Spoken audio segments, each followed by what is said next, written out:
Hey folks, I want to apologize for the sudden break in our show. It's been just over 3 weeks since our last episode. Yikes.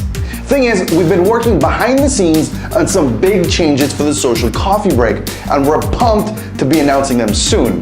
But for now, let's talk social media.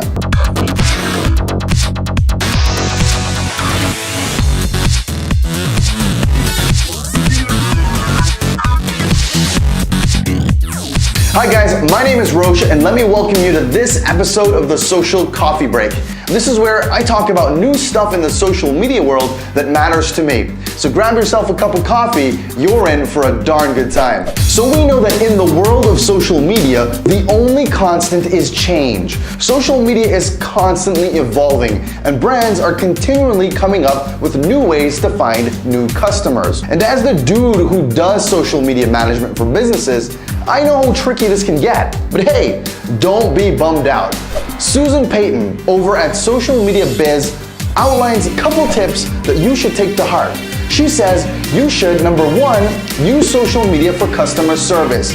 If you're a small business, you can harness sites like Twitter and Google Plus for handling customer service inquiries.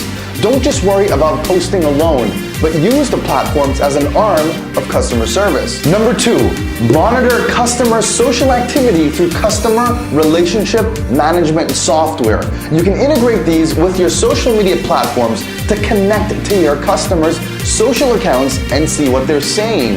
The more you know about them, the better you can build the relationship. To get the full details on how to keep your fans engaged, check out the link I've posted below. Alright, so here's one question I get asked all the time. Roche, I'm in a boring industry. How do I make social media work for me? Well, according to Jade Ferguson, in her article, 5 crafty content marketing tips for a boring industry over at techiewise.com, the trick is creativity. And here are 2 quick tips from Jade. Number 1, make your content visually appealing. Our brains process visuals 60,000 times faster than text. And number 2, speak directly to your audience and potential customers as opposed to just being a business who's constantly trying to make a sales pitch. Treat them as people, not just numbers and stats. To read her full article with more of Jade's awesome tips, check out the link in the description below. And to wrap up today's episode, we're gonna talk about Facebook and its reach. Look, as business owners, we've all been whining and complaining about Facebook's decreased organic reach. But instead of sitting around moping about this, Shortstack.com created a fun infographic on alternatives we can use to get over this reach hump and increase our viewership.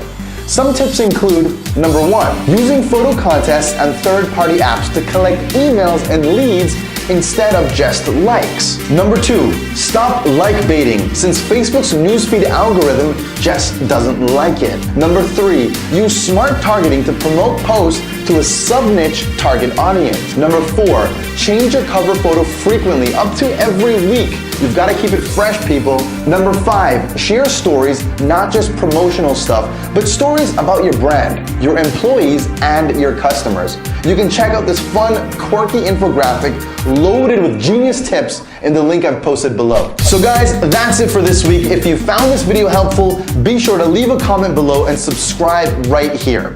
And while you're at it, feel free to visit us at thesocialcoffeebreak.com and sign up for our VIP newsletter. That's where I share more helpful tips I don't share anywhere else. And as always, this is Roche saying thanks for watching. To our landing pages and even to our home pages on our website. But most of the time, we're making a ton of mistakes. Marcus Sheridan, in his latest article over at The Sales Lion, says that the number 1 goal for any website is to get people to the second page. Essentially, whatever the next important page is. Maybe a video, maybe an opt-in page, maybe a sales